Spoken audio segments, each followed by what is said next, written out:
As we've seen with health care, Obama's loyalty resides with his left-wing ideology and not with liberty. Despite a majority of Americans opposing health care, Obama continued to ram it down our throats. Now the president is focused on energy, where he is a huge fan of clean sources of energy. During his 2008 presidential campaign, I know you've heard this over and over again. Under my cap-and-trade plan, electricity rates would necessarily skyrocket. Those weren't just words, my friends. He meant it. Obama is leading a war against fossil fuels, coal, oil, natural gas. Higher energy prices will make the poor even more dependent on the government for basic necessities such as heating and cooling their homes. The more money spent on gasoline and utility bills is less money you have to spend on other things that you would like to do with your hard-earned money. Under Obama's energy plan, a majority of Americans will suffer from a reduced standard of living. Now Obama is waging class warfare. He's trying to shift the blame from his policy failures to those he considers to be rich. Well, I'm sure a lot of you can attest to this. $250,000 a year in New York does not make one rich. Energy policy is the real class warfare. His crony capitalist buddies can afford energy prices at any rate, but those who will suffer the most are those on fixed incomes and poor households. My fellow patriots, we are at a crossroads here today in history. That is why I am so excited to be a part of the Tea Party movement. Because it's a movement that can't be denied no matter what the other side says, no matter what they try to do. We know the main focus of the Tea Party movement is fiscal responsibility, limited government, and free market. But unfortunately, there are some politicians and the media who have injected race into the Tea Party movement by labeling us as racist, rednecks, and extremists. Deneen Borelli saying Tea Partiers are rednecks. Award-winning actor Morgan Freeman, who saw that coming, claimed Tea Partiers have a racist motivation against President Obama to do whatever they can to get this black man out of here. MSNBC host Chris Matthews, he claimed Tea Partiers participating in the events, the rallies, they're all white. They're monochromatic, right? Meaning they're all white, right? Every single one of them are white. And then you have politicians like Representative Andre Carson, who said members of the Tea Party movement and some of the movement's supporters in Congress consider blacks as second-class citizens and want to see blacks hanging from trees. As an active Tea Party member, I spend a lot of time dispelling these myths, my friends. And I can assure you, from my personal experience, the Tea Party movement has nothing to do about race. It's about Obama's failed policies.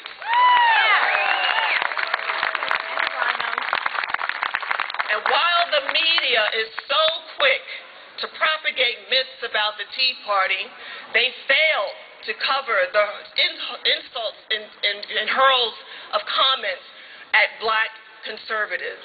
They fail to cover that. For example, I've been called names I can't even say here today, but I've been called a house Negro, a traitor, and Uncle Tom, a sellout. Anytime I'm on radio or television, this is the feedback that I get from the other side. Because they are threatened, my friends. I'm targeted simply because I'm expressing my views.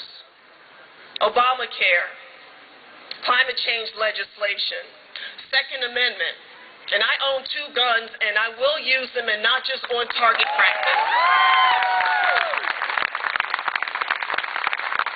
Now I'm a nationally known figure, a columnist with the Daily Caller, political online news service, and hopefully, with all of your help here, I will be a best-selling author.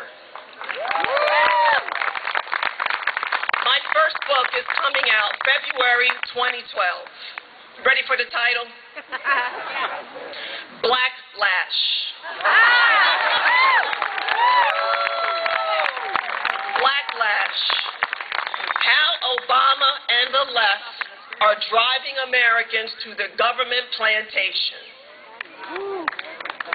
So you like the title, right?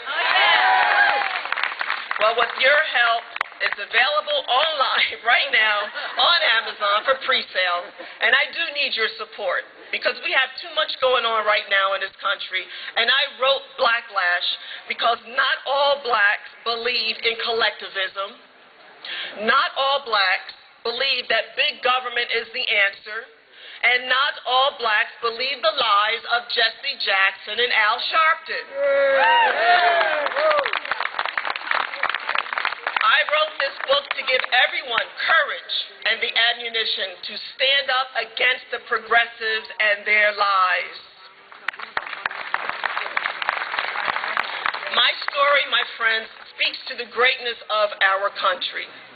Because you see, our country does not guarantee you success, but liberty guarantees you the opportunity to succeed. And that is why I am dedicated to fight for liberty, to keep the doors of opportunity open for everyone. My fellow patriots, we are at a crossroads, and I need to know right now, as I'm closing, are you with me? Yes! I need to know, are you with me? It is up to each and every one of us. I don't care how old you are, what you do, where you've been, where you're from. It's up to us to use your God-given talents to rein in this government gone wild, and we can do it. Because it's our time, my friends, to step up and challenge the progressives with our ideas and our principles.